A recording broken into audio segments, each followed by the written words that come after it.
intelligence emerging out of biological organization. Entrainment happens if the brainwaves will pick up the frequency.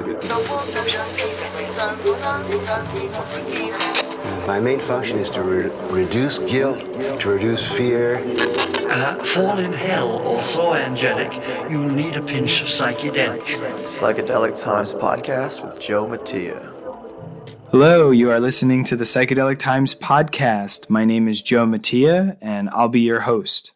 Today's guest is Allan Badiner, and I'm super excited to share this conversation with you. I think you're really going to enjoy it. I had the opportunity to record in his home right on the Pacific coast of Big Sur, California. It's just jaw-droppingly beautiful surrounding setting, and his home was incredible. And we really got to drop in and go over some what I think was really important conversation.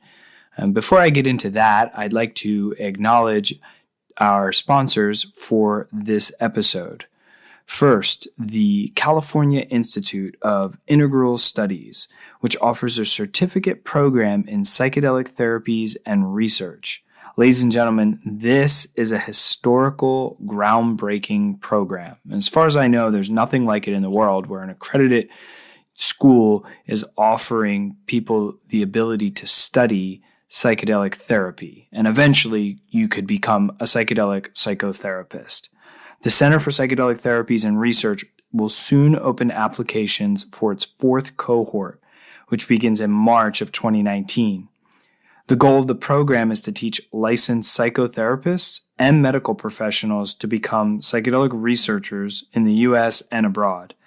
To date, there are 89 professionals who hold the certificate, and currently there right now is 66 people in the training, so this is a very new program. If you have the credentials, I highly recommend you look into it.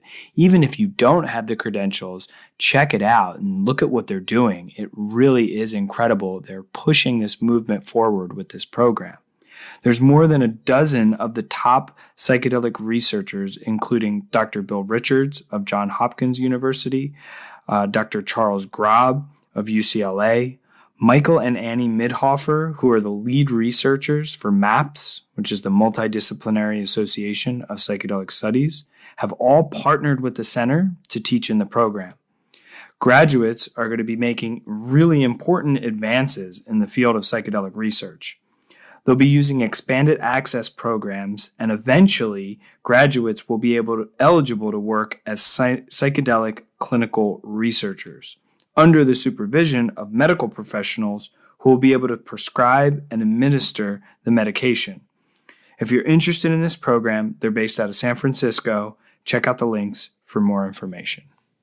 This episode is brought to you by Dr. Bronner's Magic Soaps. What makes them magic? Well, they are the top U.S. brand of soaps in the natural marketplace. They make socially and environmentally responsible products of the highest quality and dedicate their profits to help make a better world. How do they do this?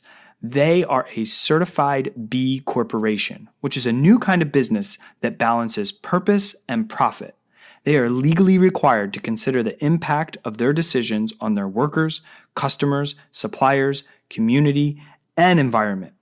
Every year, Dr. Bronner's makes contributions to a number of incredible programs and causes, including drug policy reform, sustainable agriculture, wage equality, fair trade, animal advocacy, psychedelic research. The list goes on and on. If you're interested in it, go to their website and check out the All One report to get a breakdown of all these contributions. One of my favorite facts about Dr. Bronner's is that the highest paid employee's salary is capped at 5 times the lowest paid employee. So if David wants a raise, that lowest paid employee has to get a raise as well. They are truly an example for the world on how a company can earn profits ethically while paying its people really well and making a positive change in the world. I could literally go on forever. If you're not familiar with them or want to know more about their business practices, do some searching. It'll blow you away.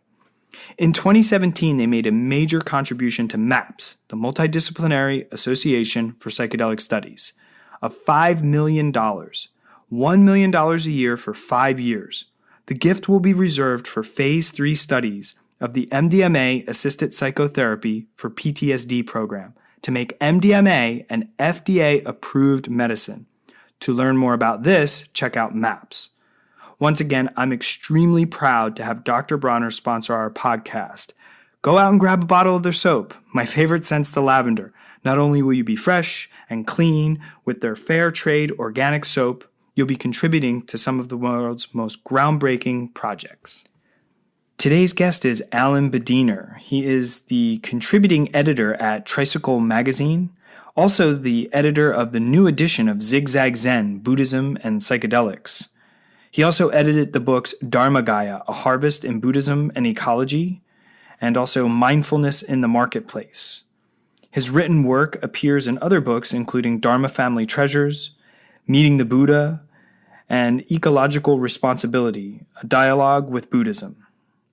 Allan holds a master's degree from the College of Buddhist Studies in Los Angeles, and he's also the student of Zen master Thich Nhat Hanh.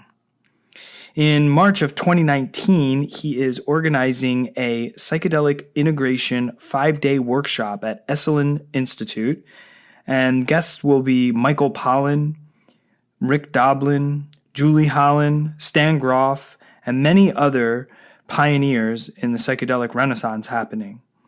He's a resident of Big Sur, California, and lives really close to Esalen Institute and has been going there for over 30 years and has really had an incredible opportunity to be a witness to the psychedelic renaissance and has some incredible stories and friendships like Terence McKenna and Pinchback and so many incredible stories that he shared with me while we were there.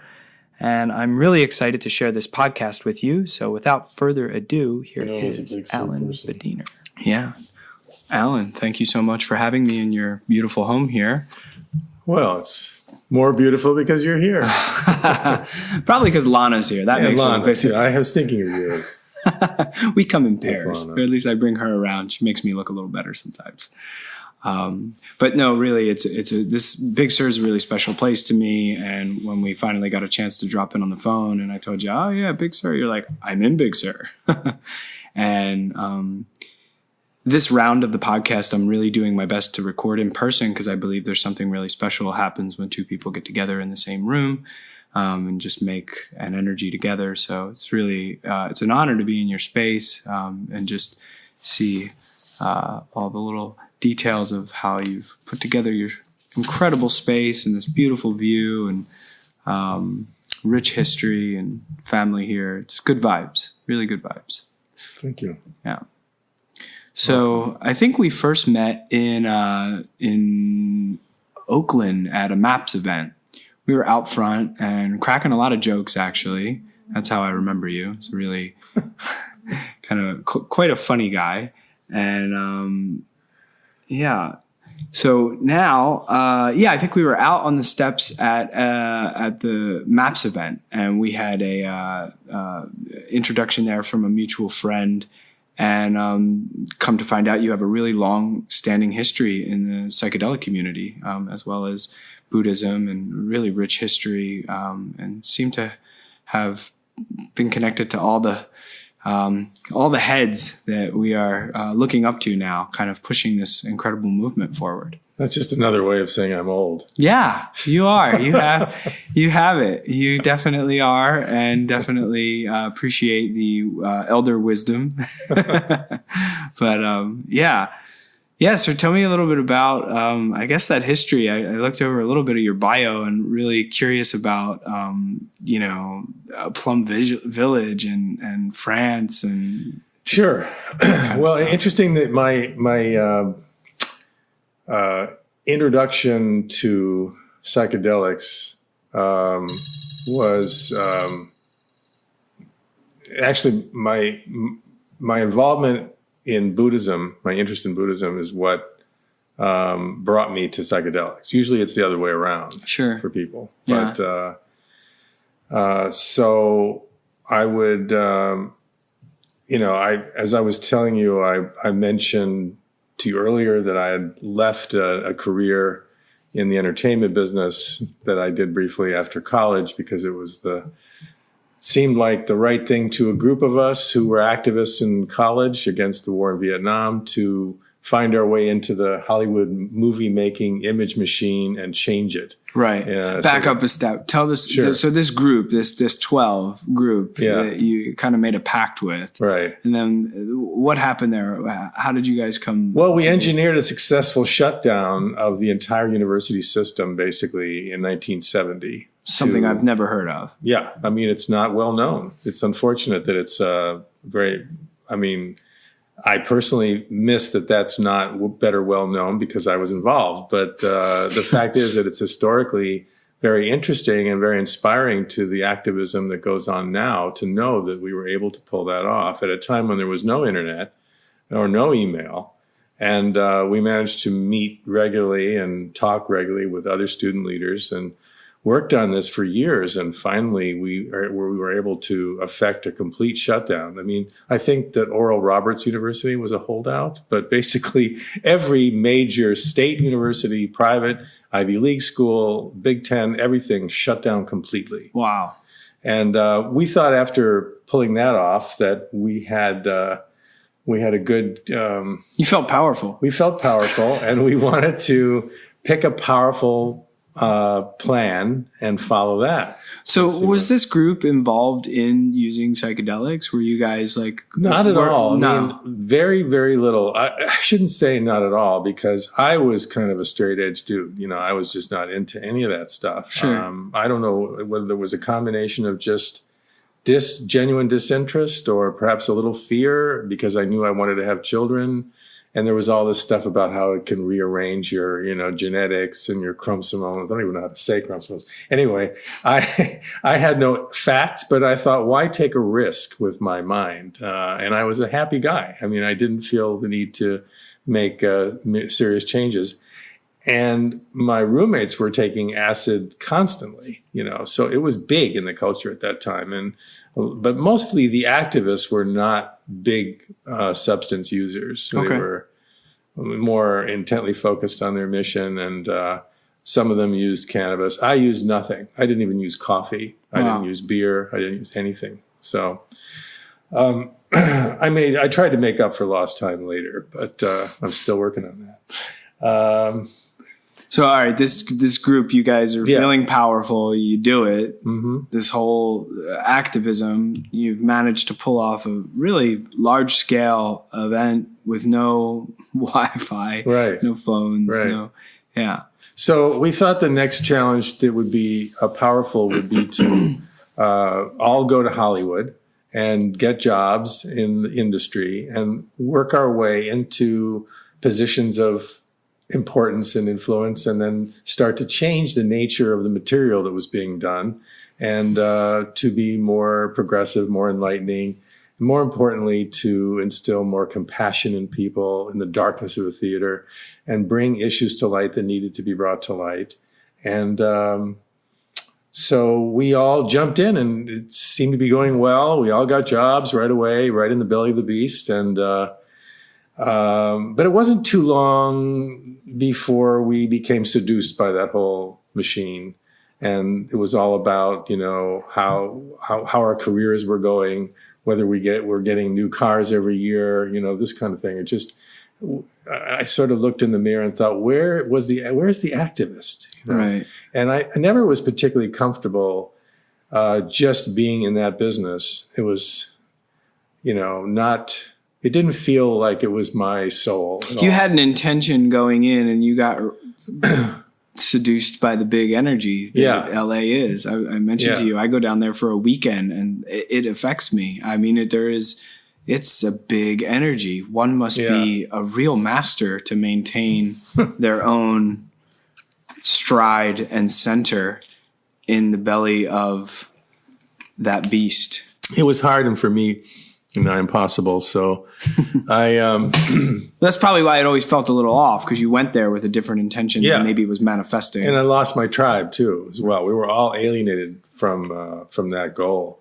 And so I had a pretty successful career and thought, well, I'm going to leave it now while it's still on the top side, and traveled to India I was intending to go with a friend to go skiing of all things in India. And I liked What year Indian was this food. when you got This to was India? in 1984. Okay. And I liked Indian food a lot. So that was really my reason in going. We were going to go for like a month. And, for me, it turned into a year. I was having so much fun, completely enveloped myself in a different culture. And it was very welcoming to me. And, I was dancing around. I got pretty bhakti, actually. And, I was getting ready to go back to the States, and a friend had suggested that I go to Sri Lanka and check into a Buddhist monastery and just sit with what my experience was and just let it settle. Because she said, you're not going to fit in well if you go back now. I thought a lot of her, and her advice seemed really cogent. So I did exactly what she said. It's a great, after a year, culture shock, right? Yeah. You're going to be. So I went to a monastery in Sri Lanka in the mountains above Kandy. And I hated it. It was awful. It was just unbearable. The bed was basically a board and a blanket, thin blanket, and there were bugs everywhere. It was dirty. The food was stewed greens at 6 a.m. and the same stewed greens at 11:30, and no dinner. And I was really having it, to the point where I just thought if there was a way, if I could walk out of here, I would. I was way up in this mountain somewhere, and there was no public transportation. You had to book a week in advance to get a car to come up and get you. So I thought, all right. I heard this Tassajara, one of the guys from Tassajara was at Esalen, and he said it's really hard to get to and it's really hard to leave. This wouldn't have been hard to leave at all, but it was really hard to because I didn't have a car. But anyway, so about a day or so before I was supposed to be done there, and I had scheduled a pickup in advance. It was 2 days before, the morning of the day before, the day that I was leaving. I had a sort of unbelievable experience. I just woke up to being different in so many ways. I looked at the dirt and I thought, that's nothing. That's just earth. And the bugs were my friends. And I felt this connection with them because they were alive. And I just woke up to absolutely no pain. Pain was a problem before that. All my joints were in pain from sitting. And it was painless. And beyond that, it was joyful. And I felt a connection to everything. It was just a profound sense of gratitude and joy to be alive. And everywhere I looked, I was in awe. It just was this remarkable kind of consciousness rebirth of some kind. Like you popped. I really don't know to this day what it was. My Buddhist teacher called it a stream entry, but I don't even know what that really means in Western life. Right. I do in Buddhism, but it's sort of beginning of the path kind of thing. But the experience, the visceral experience of it was just, I'll never forget what that was like. And anyway, it certainly was a Buddhist invitation to learn more. And I was fascinated by what brought that about. And so that certainly motivated me to study Buddhism formally. At the same time, when I went back, I enjoyed writing all the time. So I became a cub reporter at the LA Weekly, wrote a few feature stories, and then I had my own column. And I was covering everything in the LA Weekly in that column called Mind and Spirit. I was covering everything from, psychoneuroimmunology to Anthony Robbins to Thich Nhat Hanh, everything related to mind and spirit. And that was a good time to be doing it. It was a fun time because everybody was exploring these things and beginning to become aware of them. And then I met a new teacher. So this was 1 month in Sri Lanka? That was about a 1 month program? No, that was a 2-week program. 2 weeks? Yeah. Wow. Yeah. Amazing. Usually they're 10 days. This was a 14 day. 14 days. Yeah. But this was after a year in India, and then you had this stream entry. Yeah. Yeah. So, and you know, the glow faded after a while, but my intense interest in what that was remains to this day. And I thought I would pick up clues by learning more about Buddhism, because it happened in a Buddhist environment, and it happened when there was a lot of sitting, a lot of meditating. That wasn't to say that I enjoyed it, but it was definitely keeping still. And so I had some nice experiences with meditating in my Buddhist practice, but nothing that touched that Sri Lankan experience at all. So I sort of, in the column, in doing the column, I was exposed to people like Terence McKenna, you know, who I found very seductive, very compelling. And we became friends, actually. And he would joke with me about, oh, come on, stop being an armchair Buddhist and take a little LSD, take a little psilocybin, you know, put some action in this, you know. So, you know, he teased me enough that I thought, you know, I'm going to go for it. And I was not interested in LSD still, because although someone had given me some Sandoz and said, this is the best stuff. And I thought I'd save it until when I was near dead. So I thought 50 would be a good time to take it.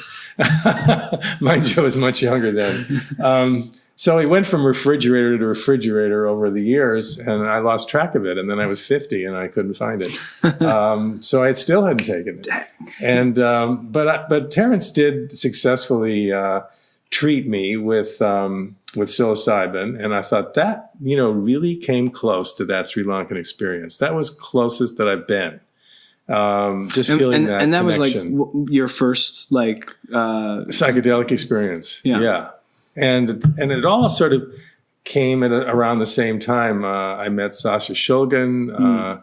I'd go to Friday night dinners. I tried MDMA. That was fascinating. And also came close in some ways with certainly empathetically, and just my level of compassion and concern for others. And I'm curious about the McKenna trip. So he held space for you? Yeah, his wife, his family had some land in Catalina Island, and so we went there and spent some time. And do you know what kind of dose it was? Do you know what kind of mushrooms they were? I think, Terence used to talk about, you know, being heroic, you know, and taking the heroic dose. That's why I'm asking. I imagine that it was pretty strong. I had nothing to compare it to. That's what, yeah. It was definitely not a reference point. I had per se. No problem discerning, you know, that I was totally high, and this thing was, and I was in a super altered state. Sure. But there was a lot of what I was seeking for in that experience that I thought was good. And the MDMA one too. Basically it was at a party. And what year was this? I'm just trying to. This is 85. Okay. Maybe early 86 and late 85. And a friend of mine who knew that I was, you know, didn't drink, didn't do anything, invited me to a party, and then she invited me into her bathroom and said and told me to stick out my tongue, which I dutifully obliged. And she slapped some powder on my tongue. And she said, "Don't worry, it's not a heavy drug or anything." So I just went back to partying, and, you know, I saw somebody that I knew, and then I recognized her, and I thought, oh no, I don't want to talk to her because she's like, I won't be able to stop talking to her. And I don't want to fall into that trap. And I guess I particularly didn't enjoy her company, but there was something, a little voice in me said, go talk to her. So I did. And we were admiring the view from the lawn together, and you know, I had this sort of schizophrenic conversation with myself that was going on. One voice was saying, "Get away," and the other voice was saying, "Keep talking."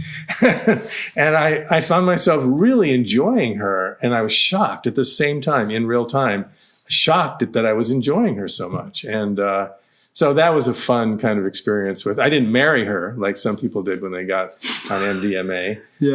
But it was a really successful experiment in overcoming your biases and being open and genuinely interested in people just because they're there.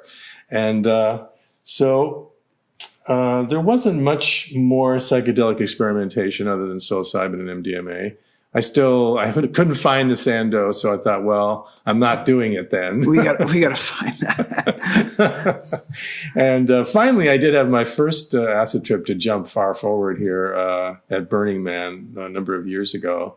My friend Daniel Pinchbeck said, look, if it's not you, who? If it's not here, where? If it's not now, when?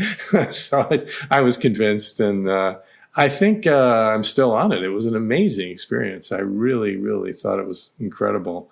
I'm glad that I took it once. I'm a little afraid that I might want to take it all the time if I did it again. But yeah, so where are we?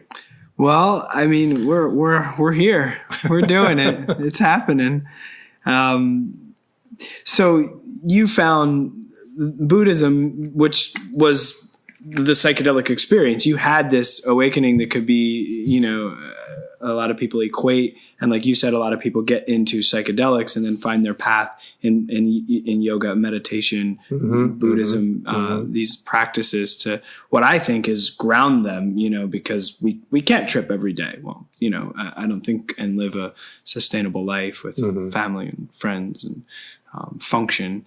But so these practices seem to be the ones that can kind of keep the thread in between. And the psychedelics, at least for me, it's like that door opens.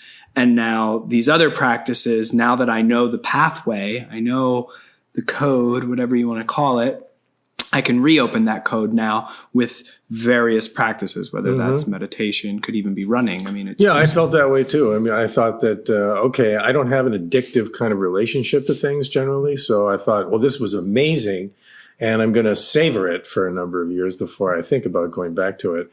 And I took on doing yoga, and I wrote the fitness issue for the LA Weekly one time and 1 year. And it was all about the 80 yoga schools in LA, which was kind of shocking to have that going on in LA of all places in the 80s. There was a sort of covert spiritual explosion going on in LA, and still is. And it's perfect that it happens to be in the city that represents total vamp and, just silliness and greed and power and the business and all that. But so, in fact, I set my goal to be able to sit with my legs crossed, in the lotus position and have my legs up on full lotus. Yeah. And I finally got there, and then something cracked, and I went into, I limped around for a while, and then I stopped doing that. But that was definitely part of it, to be exploring these different practices. And but I also had a part of my experience in Sri Lanka was an inspiration that happened in that experience was connection to nature, connection to other beings, animals, bugs even. And although the attachment to bugs has definitely diminished, but I felt that there was a strong connection between my own bliss and the connection that I had with other living beings. And I thought that, so that motivated me to get involved as an activist in preserving a life-giving systems of the planet and other species. I took that very seriously. And so one of the things I wrote when I was at the Weekly was about how our desire to have those warm, yummy burgers was destroying the rainforest. And, the big companies like Burger King and McDonald's were buying, huge sections in Costa Rica and in other countries to take down rainforest and have grazing areas for all the cattle that they needed to feed American desires to have hamburgers. So I made that connection in an article, and I felt good about that. And And then I got to know the people at Rainforest Action Network.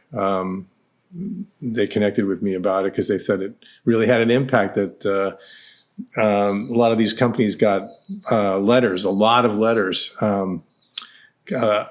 protesting this destruction of the rainforest. And so they invited me to come and work with them, and I did. And then I joined their board, and I've actually been on their board ever since. I'm still on their board. That's great.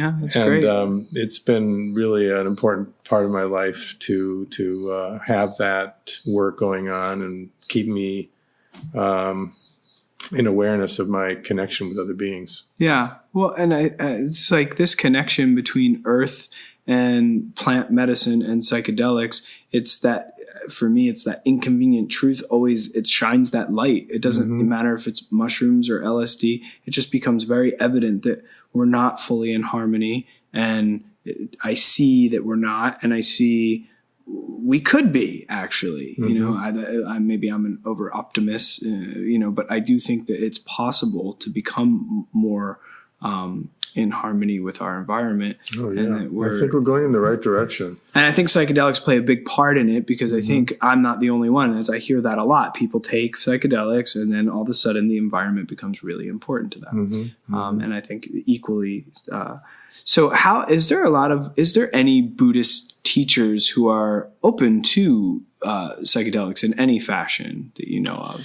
Well, it's interesting because in preparing for this book that I decided to do about Buddhism and psychedelics called Zig Zag Zen, I interviewed just about every well-known American-born teacher of Buddhism around, and about their previous experience with psychedelics, if they had any. And all of them did. It was very interesting, all except one. And then later on, Got him. Another teacher who wasn't Buddhist necessarily, but told me that he knew that she had done some acid before. But anyway, the point is that it was ubiquitous. Every Buddhist teacher, from Jack Kornfield to Joseph Goldstein to all these teachers, they had a Buddhist experience. I mean, a psychedelic experience, or several, or they got quite into it prior to becoming involved with Buddhism. I mean, Jack Kornfield, for instance, openly, which kind of shocked me, said that he wouldn't even be a Buddhist teacher had he not taken LSD. He wouldn't have been able to understand what they call against the grain kind of ideas that challenged fundamental assumptions that we make in Western society. So he opened the door in that sense and made it safe for others to talk that way about their own experiences. So almost everybody did have some relationship to psychedelics. Yeah. Oh. And you also you teach this, or you've taught a course, right? With CIIS? Yes. Yeah, for a couple of years I was teaching about Buddhism and social activism, Buddhism and ecological activism, and Buddhism and psychedelics, Buddhism and sex. So all around study of Buddhism in relation to social issues and activism in general. And I still do some work with them. I'm doing a teaching next week, and I think I'm really impressed with CIIS. Their programming is, their programs are amazing and really at the edge. They now have a master's program, I believe, for healthcare professionals to work in a psychedelic context. Yeah, psychedelic psychotherapy certificate program. Yes, and I think that's unprecedented. Yeah. And I'm really impressed with the quality of the students that come there. They're seeking minds. It's quite amazing. It's a real school. I mean, Lana did her bachelor's completion there. She had done a bunch of school, and then decided to stop because she just wasn't really vibing with the traditional model. And then found CIIS and went, wow, okay, I can complete my bachelor's somewhere I align with. And so she did a 1-year program there. And it really had an impact. It wasn't just like, oh, let's get through this and get the degree. Right. I mean, she would come home, the conversations were rich. They were stimulating. They were triggering, I would say. A lot of social justice stuff there, a lot of inconvenient truths of things going on in the world right now. That came into the house. It affected me. Her being there affected me in a big way. It is a great school. It was very stimulating. And like I said, not particularly comfortable, at least all the topics and subjects. But at the end, I think that we both grew even from her going through it. So yeah, really hats off to them. And Janice Phelps, she's really done a great job with the curriculum of that certificate program. It's history. It's worth mentioning for sure. So you asked about Buddhism and psychedelics. And one of the things that I was intrigued with was the fact that the cast of characters who talked about Buddhism in America to begin with were the same people who were talking about psychedelics. So Ram Dass, Allen Ginsberg, Jack Kerouac, Alan Watts. These people all had both going on, and yet no one had been looking at either of those topics together. There was no previous books about that or about the relationship between them. So I thought that Zig Zag Zen would make a contribution in that area. And the new edition, that came out in 2002, and then there was a new edition that came out last year that had additional voices and all the same people as before. They were basically interviews and essays written by different teachers. And then there was a lot of art. Alex Gray beautiful art in the project and brought to bear some of the most incredible artists, in visionary art in the world. And so I was really happy about that. And Stephen Batchelor wrote the introduction and great people got involved. You did an interview with Esalen founder. Yes, with Michael Murphy and George Leonard. Yeah, we talked about Esalen in those days as well. Right. It was funny because George Leonard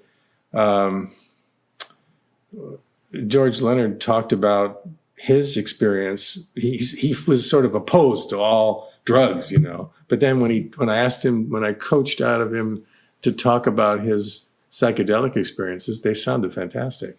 I said, well, why was that a reason not to be involved again? I mean, what? And he didn't have an answer for that, but could it just be the stigma overall for that generation? Maybe could have. Just yeah. And so you kind of being so in Big Sur and having some roots here, and you have a little bit of knowledge of the history of Esalen and the psychedelics. And that's something that fascinates me, just having, moved to California maybe 7 years ago and coming to Esalen more recently in its recent version of itself. But you know that place pretty. Yeah, I know it pretty well. I had a wonderful introduction to Esalen. And by a young, pretty girl who said, "You want to take a bath?" to me. And I thought it meant something very different. And we ended up at the baths. Quite a few of your stories are with a young, pretty girl. And I was just amazed at what went on, not just in the baths, but just in general, that this little slice of real estate in a beautiful place was dedicated to opening your mind and your heart and living a different vision of yourself. It was just extraordinary. And, Michael Murphy has shepherded this, and Dick Price in a wonderful way. So that, he's famous for his line, we don't allow anything to capture the flag at Esalen. And some things did at certain points. They got close. The Rajneeshis came in big numbers at one point and thought they would capture the flag. They didn't. And then the psychedelics was also threatening to take over, and it didn't. And it's always remained open for new ideas and new possibilities, and never got bogged down in one particular thing. Gestalt at one point looked like it was going to capture the flag, but it didn't. And so I appreciate that so much about Esalen and the form that Murphy and Price created to persist over time and be true to its real mission, which is to break open new thinking, new ways of seeing and being. And as far as I know, it's Staring clean of any particular dogma, essentially. Yeah. Trying to, you entertain these ideas, but you don't let hold them, space for them to cultivate. the property did not become about those ideas. Right. It's a space for those ideas to be shared, I guess. And, yeah. And so there's quite some psychedelic history. A lot of the names you had mentioned earlier do and also were contributors. Oh, well, it had a psychedelic beginning. Right. Aldous Huxley was involved in the conception of it, and people like I forget some of the names that were involved that hung around with Murphy and were advising him. There was a teacher that Murphy knew from Stanford who became very important in framing the idea of how this would develop, and so it was Fadiman. Yeah, Fadiman was involved. He's a living history book about psychedelics and Esalen. And, right. I know that MAPS, Rick told me that MAPS, the original push to create MAPS was at a meeting at Esalen, I think. That's right. Yeah. That's right. I was actually here at the time and remember talking to Rick Doblin immediately. He was a college kid, and he had just attended a psychedelic conference at Esalen. And it was, high level. It was basically bringing together all of the scientists that were interested in this, and philosophers, et cetera. And there was no previous effort to bring them together. So it was a very important period in the development of the psychedelic movement to have that opportunity to get to know each other. And out of that came friendships that persist to this day.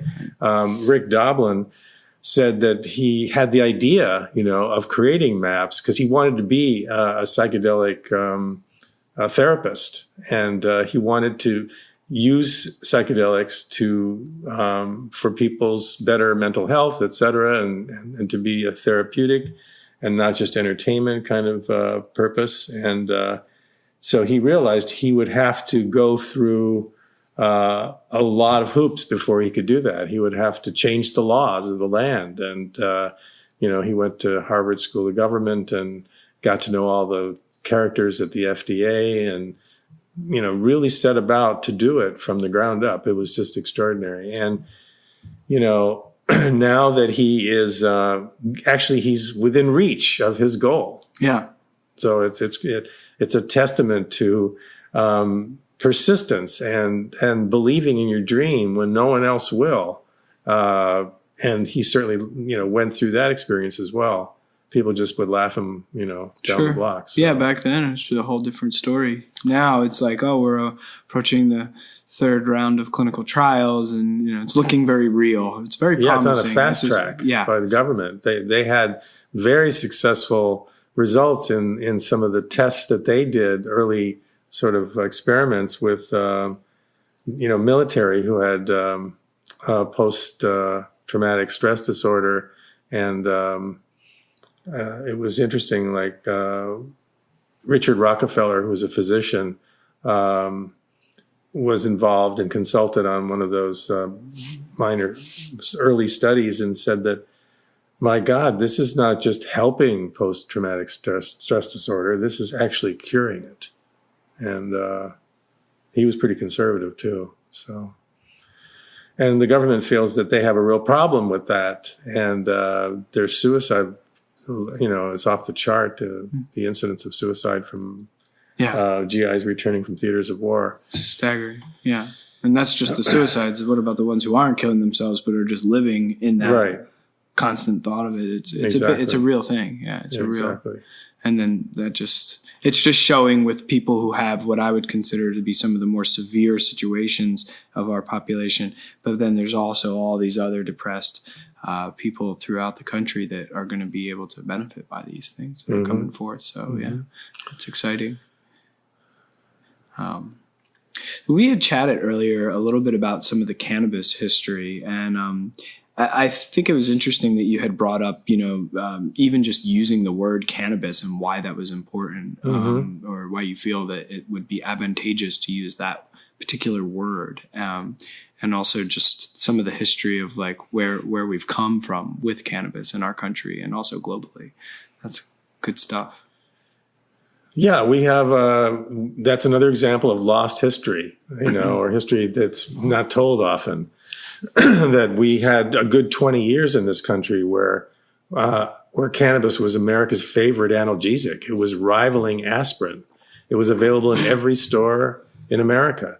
And it goes back to the early 1900s when the Indian pharmacopoeia was being studied and translated by the British, and it didn't take long, given the sort of crude but convincing studies and examples that they had documented, with medicinal use of cannabis going back hundreds of years, and actually much earlier than that, but it was documented for hundreds of years, and then also its spiritual history, which goes back thousands of years, and it persists to this day. Every single Shivite temple in India every single one of them, without exception, has cannabis growing in the back of the temple, in the backyard. Oh, I didn't know that. So that the sadhus and the people who were dedicating their lives to spiritual practice, particularly in the Shivite tradition, would come and just have available resin and be able to, collect it from the plants and scrape it into their chillums and smoke it as a spiritual aid. Right. And that tradition goes way, way back, to the point where even the government of India maintains cannabis stores where you can, and they have for centuries, and a lot of Western tourists took advantage of it, but it was designed so that everyone would have access to it. But, after this British discovery of the documentation of its use medicinally, it spread like wildfire in all the English-speaking countries, in Australia and America, Canada, Ireland, Scotland. It's particularly in America and Australia, and to some extent in Canada, it became really big, and to the point where, as I was saying, it was really rivaling aspirin as the go-to drug for pain and discomfort and lack of sleep, etc. And you could get, and I was saying that the proof of this is if you Google old cannabis bottles. Yeah. And you'll see that Merck, Eli Lilly, all the big companies had cannabis products, indica, sativa, available in every drugstore without a prescription. And it was used for the purposes it was there for, and it was very successful. When the reactionary powers that be in the government decided that it would help a number of other industries if they got rid of cannabis, they changed the name to a name that Americans were not familiar with, and launched this massive battle against it, and ridiculous, propaganda about how it would destroy your life and kill you and cause your wife to sleep with, Negroes, and it's just ridiculous. But it was all put out there and taken quite seriously. And, if they used the word cannabis, people would never have bought it because they were wearing cannabis clothes. They were writing on cannabis paper. Cannabis was near and dear to most people in America, but they prevailed. And the American Medical Association, you would think they were always on the side of big industry, but they actually came down very heavily against it and spent 4 years in the courts suing the government to stop this persecution. Amazing. Because the doctors all felt that this was a very promising medicine for people and had so many good effects. But at that point, only the jazz musicians, were actually smoking it. There wasn't a big issue in terms of it was really used medicinally, right? And this was a good 20 years. Wow! And then in the early 30s, I think, is when the whole act got squeezed away. I think it's important to use the word cannabis because that is the actual name going back centuries, and it is a dignified name for a dignified substance. Right. Right. And not Harry Anslinger of the Federal Bureau of Narcotics with his creative name that people didn't really recognize and demonized. Yeah. Right. Right. And so you're part of the CBD project? Project CBD. Project CBD. Mm-hmm. Yeah. Yeah. I had been, tuned into the medicinal aspect of cannabis, and wasn't a huge user, but I definitely used it. But I was really interested in the medicinal aspect of it. And so when the news about CBD first started getting out there, actually what happened is I met, from the days of pushing my book on the circuit, I met another writer named Martin Lee. And I really thought he was amazing and just a terrific person. We became friends. And he told me about a professional organization called, let's see if I always get this name mixed up, the International Society of Cannabinoid Research, or International Cannabinoid Research Society. I think that's what it is. And I went to one of those meetings because he said, you're going to love these meetings. And he had been going for years. So when he listened to scientists and medical professionals talking about cannabis-related or cannabinoid medicines, he knew what they were talking about. I could not understand a word of it. It was just, but enough that I was excited to keep coming and learning more. And so I was privy to information about CBD through those professional medical channels and research channels. And Martin was really interested in it. And he started this organization called Project CBD to be a place where ordinary people could get information about it, where they could go online and learn about the potential benefits. He played a role in Sanjay Gupta doing some specials on it, the whole issue of how it was dramatically helping young children with epilepsy, and really putting the word out there very strongly that this is something to study. This is not something to ban.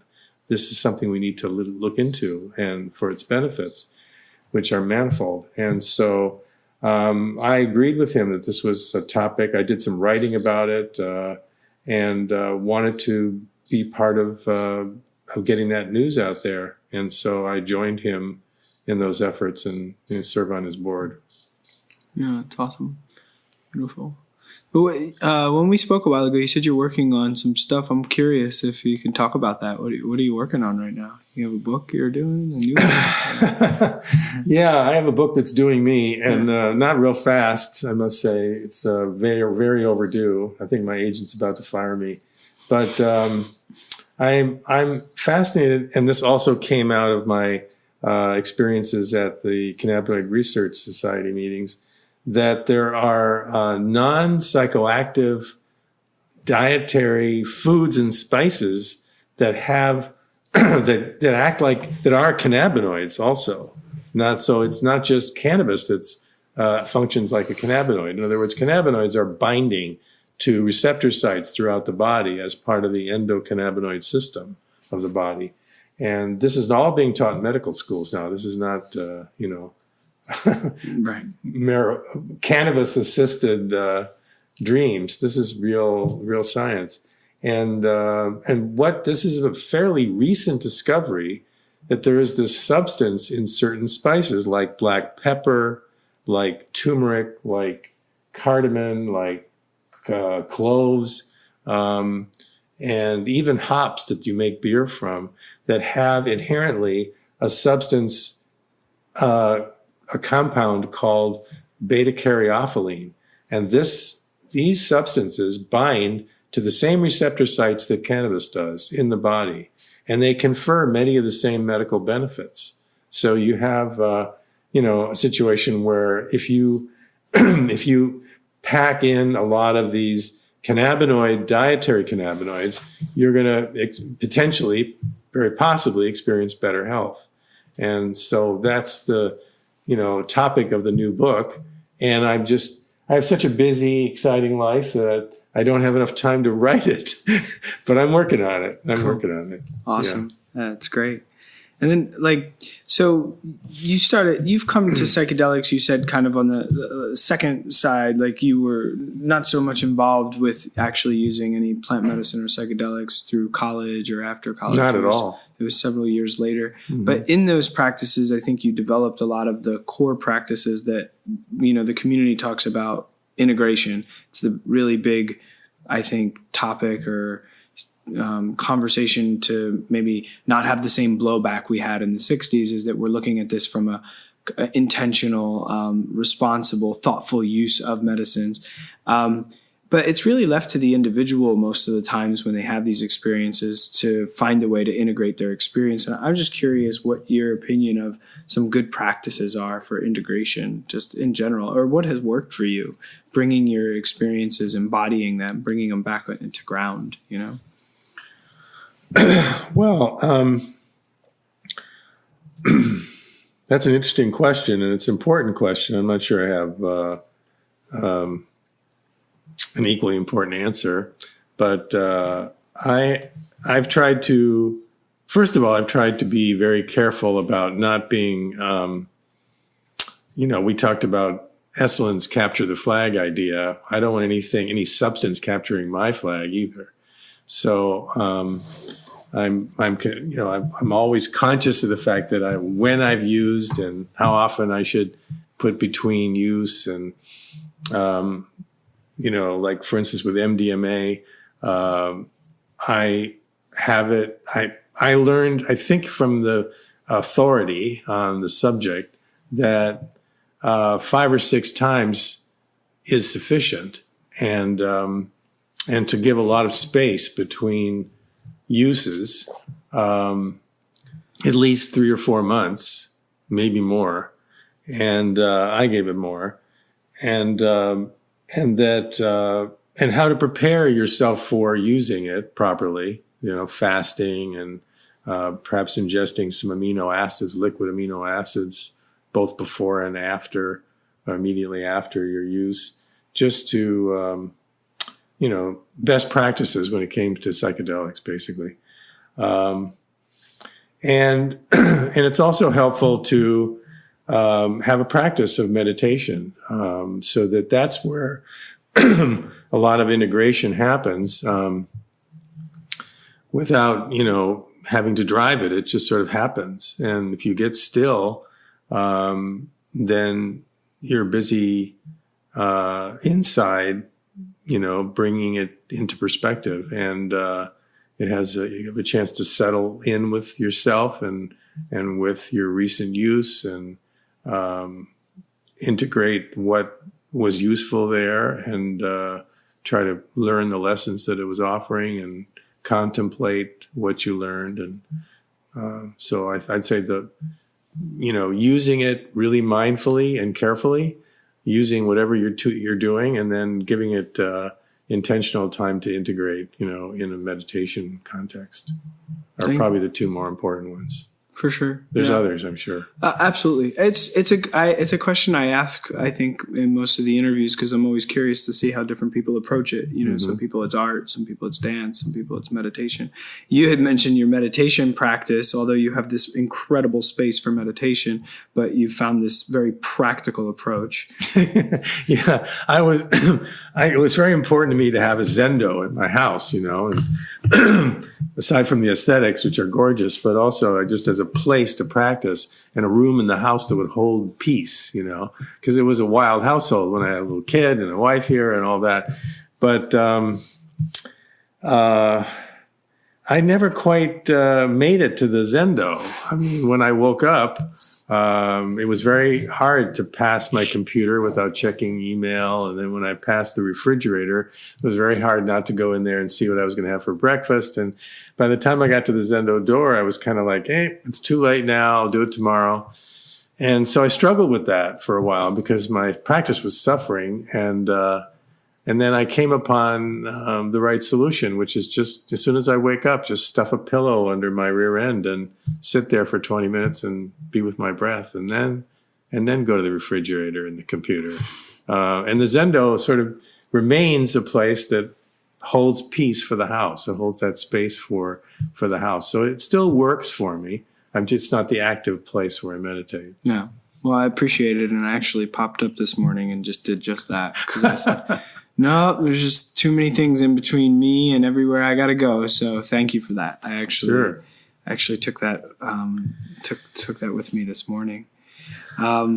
Thank you so much. I mean, if there's anything else you want to. Well, there's a letter that I'd like to read. It's not real long. Please. I think your listeners would appreciate hearing it if they haven't already. This is a letter by Dr. Albert Hofmann, who was the discoverer of LSD, and it was written April 19th, 2007, when he was 101 years old. And then he died the following year at 102. So he writes as follows: alienation from nature and the loss of experience of being part of the living creation is the greatest tragedy of our materialistic era. It's the causative reason for ecological devastation and climate change.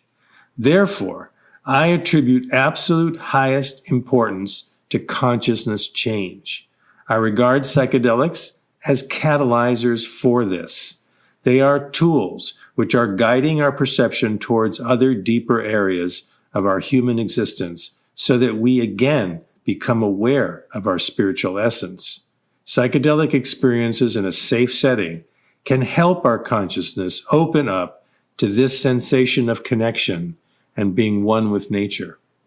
LSD and related substances are not drugs in the usual sense, but part of the sacred substances which have been used for thousands of years in ritual settings.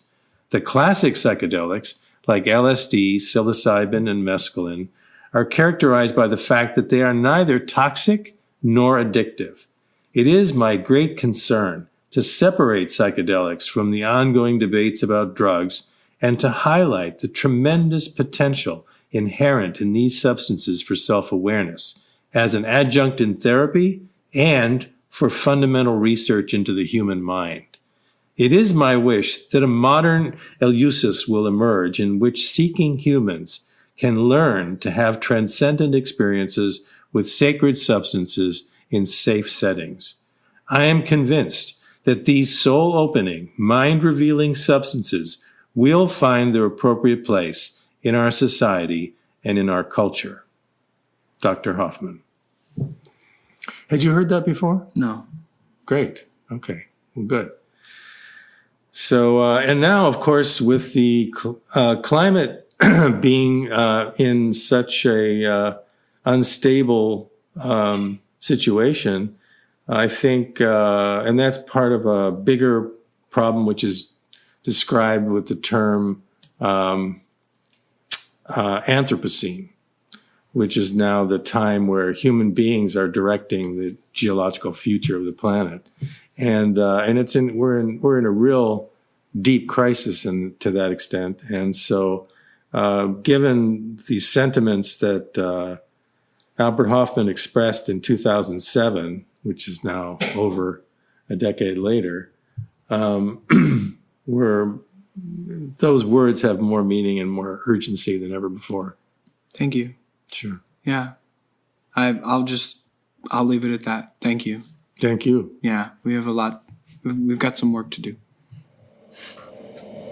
Thank you so much for listening. Once again, I'd like to express my gratitude for our sponsors, CIIS, the California Institute of Integral Studies, and the Center for Psychedelic Therapies and Research.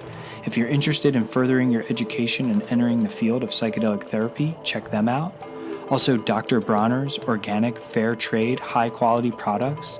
And with every purchase, you are contributing to some of the world's greatest activism. Thank you to Allan Badiner. It was really great spending time with you and opening up your home. I look forward to connecting again soon. Our next guest is Dr. Dan Engel. He's board certified in psychiatry and neurology with a clinical practice that combines functional medicine, integrative psychiatry, neurocognitive restoration, and peak performance methods. He has extensive experience with plant medicine, specifically ayahuasca and some others. And we have some great conversation around that and also integration. So I look forward to sharing this podcast with you. Peace, love, and psychedelics.